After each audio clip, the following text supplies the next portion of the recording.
All right, hey everyone, Jammer here from Jammer's Wrestling Magazine Collection. It's like almost 1 a.m. and it's thundering out right now. So what I usually do is I'll usually watch WWE Network, on my computer, but I'm not chancing that right now in case the hydro goes out, just in case it messes up my computer somehow. So I thought, let's do a video. And tonight, I should say, this little video is just going to be, I want to talk just a little bit and show off a little bit about the most random WWF magazines I have that aren't the WWF magazine. Things I collected during the New Generation era that I, love so much. So, first, I'll show off, of course, we got the Spotlight with Bret Hart. I'm not sure if the posters are in this one. I don't think they are. I'm 100% sure they're not in there. But I had this magazine as a kid, too. I remember I read this thing so much. It was such a fun magazine because I was a huge Bret Hart fan. So I had to have it back then. I had to have it now. So it's, in the collection. Also, a Spotlight on Hulk Hogan. It was the last Spotlight that was ever done on the Hulkster. The poster is in this. You can see it right here kind of sticking out because it came off the staples. But yes, I do have the poster for the Hulkster. This, of course, was during his, I'm off steroids and I look like I'm down to 275 pounds and my face seems skinny era, right? Like it was just going into that and getting ready to take on Money Inc. at WrestleMania 3. No, for WrestleMania 3, sorry, WrestleMania 9. I don't know why I said WrestleMania 3. WrestleMania 9. That was a weird match too, right? I really wanted Hogan and Beefcake to win the belts that night too, and they didn't, which sucked. I like Money Inc., but man, I really would have loved to have seen Beefcake do his thing again, right? He held it with Valentine years ago, but this always confused me. I always thought this was a spotlight on Hulk Hogan again with Jimmy Hart, but it's just a spotlight on Jimmy Hart, the Mouth of the South. Here he was babyface with Hogan and Beefcake, red and yellow, all that kind of stuff. The posters are in this, of course, right? The Jimmy Hart one has the posters. But yeah, it was just a really weird spotlight. I didn't know if a Jimmy Hart one was needed, but apparently the WWF said, hey, we need a Jimmy Hart spotlight. And of course, for those at home who may not know what a spotlight is, it's a magazine just based on that person. Like you'll get facts about them, trivia, kind of like a little bit of their history. If they've had spotlights before, it will kind of like take off from where the last one left off at. Hogan has had 3. I want to say, I think he had 3. The funny thing is Bret Hart had the most. Bret Hart had 3 single spotlights and 1 with the Hart Foundation with Jim. So he had 4. So that's kind of neat. Little trivia out there for those who are wondering. The Steiner brothers. Had to get this one, of course, because of the New Generation. Loved the Steiners. I did. Steiners could do no wrong. Man, the matches they had in against Money Incorporated in the summer of 1993 were amazing. Their match with the Heavenly Bodies at SummerSlam for the titles was freaking cool. And of course, all their WCW stuff before was great. But that's what made me a fan of them to begin with. But to see them come to the WWF just made their careers even seem much more special. And to win the belts twice, amazing, just amazing. Former WCW talent again, boom, we got Lex Luger, the total package, the made in the USA, the narcissist, whatever you want to call him. Man, Flexi Lexi, eh? There he is. And the WWF, they tried to put the rocket to him. Vince McMahon tried, and it just, I don't know. I was thinking about this, right? Like, imagine if Vince would have pulled the trigger at SummerSlam and had Lex beat Yoko, who knows what would have happened, right? Instead, he chose to wait and cool it off and thinking that the Rumble, Lex would get that win. But by then, fans had already chose Bret Hart again. So, sorry, Lex, you're out. Bret's back in. And speaking of which, there's Bret. There's the other one. That's the fourth and final one of the Hitman. That's the WWF title, just like the other one. Again, no poster. I think I have the poster for Lex. I don't have the poster for Bret though. Funny thing is, okay, I wanted this Bret one forever, and it ended up being in my hometown. A girl I know who was getting rid of her wrestling magazines had it, and I got it. I was like, wow, I needed that for, for my collection. Oop. And let me just fix that. There we go. So that was kind of neat. Next up, boom. The Man, the Myth, the Machine, Big Daddy Cool Diesel. This does have the poster in it. Again, I had this magazine too. Actually, all these magazines, I had both Brett's when I was a kid, but I didn't have the other ones. But I did have Diesel. This one does have the poster in it.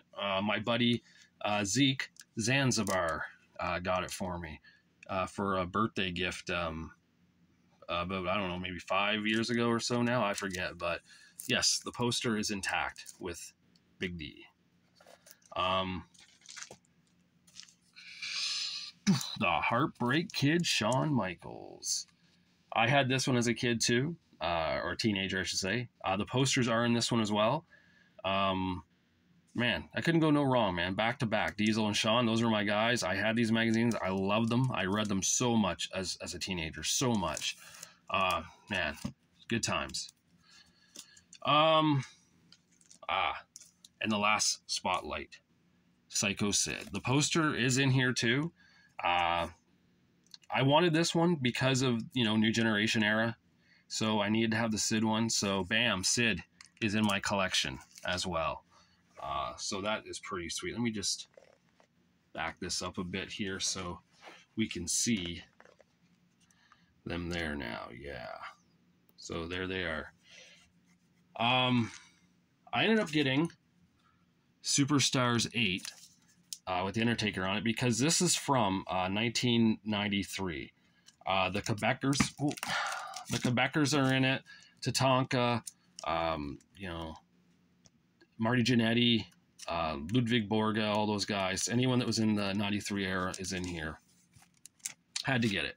Had to get that. Which brings me to this one, which follows that, but they changed the name. This is now the Superstars of the New Generation, Book 1. Same layout as that, same style of poster, you know, same little write-up. I had this as a kid. I didn't have the other one. I didn't have Superstars 8, but I had this as a kid. And unfortunately, when I was, well, a teenager, I mean, kid, teenager, it's all the same, right? I ripped it up. I cut out the photos because they have these awesome posters in there, right? They had posters of Diesel and Shawn and Brett and Owen and Razor and the Kid and even Dean Douglas, right? I had to have that. And interesting enough, they have 2 Bulldog photos and articles in here. They got the British Bulldog with short hair and tights because he just turned heel. And then near the end of the book, they have the Allied Powers with Lex Luger and Davey Boy in their trunks and Davey's got the long hair. So they must have quickly added the British Bulldog in that because for him to be in there twice is kind of unique and different. So I have that. Now, here's something. I had this. I got it for Easter in 1994 from the Easter Bunny. No, I'm kidding. From my mom and dad. It's this. The history of WrestleMania 1 through 9. This is the original. This is my copy. I never got rid of it. I have it. And I only kept this because, hold on one second here. If I can get it out. I have that. I have the VHS of it as well. The history of WrestleMania 1 through 9. So I kept the magazine with it because I thought, hey, that's kind of neat. I got both. So that's all right. All right.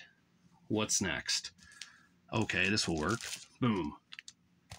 This. Body Slams and Memories. 1994, the year in review. I honestly never heard of this magazine ever. I came across it on eBay like a few summers ago, and I just had to have it. I was like, this is the New Generation of 1994. I need to have it. I mean, this was a time when Brett was champ. Razor was Intercontinental champ. Diesel and Shawn were tag champs. I need to own this. Here it is. It's okay. It just has like pictures and stories and whatnot in it. It's worth what it is, I guess. Caged. This came out during that era. There is a poster, and I'm pretty sure the poster's in here. I'm pretty sure I have the poster for this in here. But yeah, they talk about the greatest steel cage matches. I only got it because Brett and Owen are on the cover. New Generation, right? SummerSlam '94. But Volume 1, there was never Volume 2, by the way. Yeah, I had to have it because of that. They talk about other cage matches, of course, in it from past WWF eras, right? From the 70s, 80s, and whatnot. But I had to have this because of the cover. The Uncooked Best of Monday Night Raw. Look at that. Shawn Michaels doing the crossbody block on Psycho Sid. And this talks about the greatest matches and moments from Raw up from 93 through 95. Again, had to have it. Just perfect for that New Generation era. Everything I loved about the WWF is in this. So this was a must. I owned this as a kid. I owned Caged as a kid. You know, so again, I needed to have it. The World Wrestling Federation's Most Unusual Matches Showdowns. Settling the score the hard way. This, of course, Roddy Piper and Goldust from WrestleMania 12. Again, New Generation, had to have it. They have a lot of other older matches being shown in here. I believe, I think Ultimate Warrior and Randy Savage from WrestleMania 7 is in this because they talk about, you know, the most unusual matches and such, and from the WWF's era. But New Generation on the cover, man, I had to have it. This was a must. I also have, I don't collect these. These kind of came by accident. I have a program of Ludwig Borga on the cover.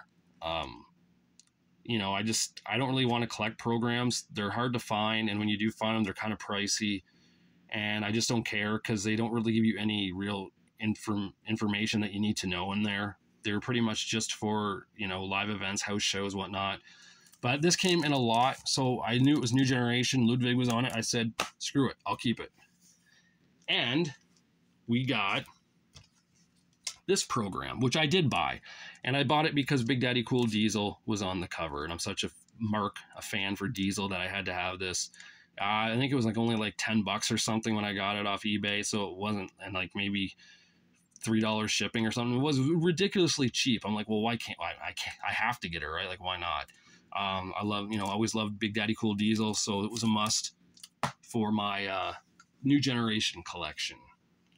So there you go. These are the magazines that weren't the WWF magazines or weren't the Raw magazines.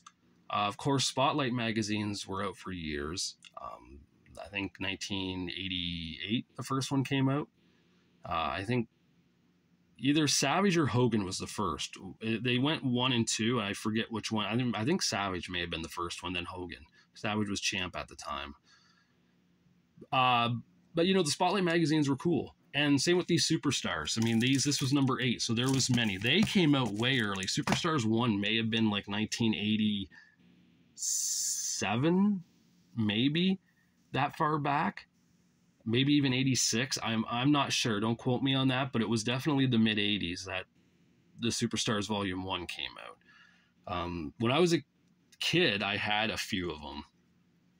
I think I had Superstars 3 and 4. And again, I didn't buy them. I got them through a yard sale. Someone was selling all these old WWF magazines from, you know, 1985, 86, 87, 88. And I bought them. Well, I didn't. My parents bought them for me. And they were cheap because, you know, back then no one cared. And, you know, nowadays these magazines fetch a little more money on the internet when buying or selling. But back then it was a totally different era, right? You got your stuff at yard sales or swap meets or flea markets or something like that. So you can get stuff relatively cheap because back then it was just junk to people. And I was fortunate enough to get a lot of that junk. But I don't have them anymore, and I'm definitely not going to try to buy them now with how much they're going for on the interwebbing. So I'm happy with what I have. I'm content. I love the New Generation, so it makes the most sense to have that era. This is it right here. Again, you know, I keep these in the you know, the plastic, the cardboard and plastic. I've never looked. I mean, I kind of skimmed through them when I got them, you know, off eBay and whatnot, but I was so concerned with keeping them in the best shape I could, because, 99% of these are actually in like really good, decent shape. So I'm trying to keep it that way, and I'm almost scared to look through them. But I got them. I'm happy I have them, and I don't ever see myself getting rid of them. I worked somewhat hard to get these. It was a struggle. It was a time struggle. It was a money struggle at times.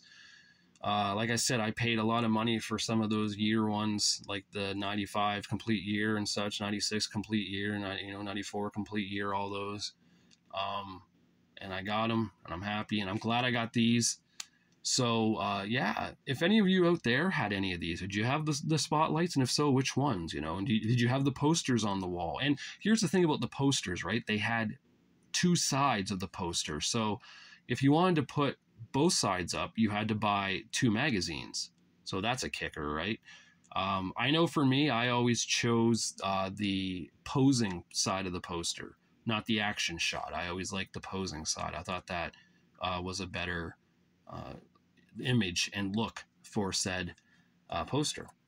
But I did own other spotlights. I remember I owned the Rockers. I owned Teddy Biasi. I had Jake the Snake. I had the Big Boss Man. I did own all those when I was a kid, and I had the posters up on the wall, and they got ripped and destroyed over time, like most things do. So they got chucked out, and those magazines ended up getting sold or thrown out because their covers and pages got ripped, right? So the things we do as kids and teenagers, and now as we get older, we rebuy everything we had at a much higher price to own in our collection because we were idiots when we were younger. But live and learn, right? So yeah, anyone who's watching this, if you had any of these, let me know. Let me know what your favorite spotlight was, or your favorite poster, or if you had any of the programs or any of the specialties like the Superstars magazines or anything like that. Let me know. Leave a comment. That's what I want to do with this channel. I want people to interact about wrestling magazines. This is a chance to kind of connect people and just have fun and make some new friends even, right? Like I made a friend through watching his wrestling magazine YouTube channel. And, this channel was influenced because of his channel. And, I always will pay homage and give props to him, and I don't want to say his name because I don't think he wants his name to get out there. That's his choice. If he says his own name on his channel, that's cool. But he's just follow him on YouTube. It's Pro Wrestling Mags, and I always put a link in my description to his channel because he knows everything about wrestling magazines, more so than I do. I just like showing them off. I like talking about my memories for them and kind of giving you guys a little bit of a look inside the magazine. Not today, of course. I didn't open any of these up, but maybe one day I will. Who knows? And do a peek through. So yeah, let me know in the comments if you had any of these or if you wanted any of these, and just keep this channel alive. Thanks for all the likes and subscribers and comments and everything, and I'll keep doing my best to entertain you guys with these. So again, until I do another one, I will talk to you later.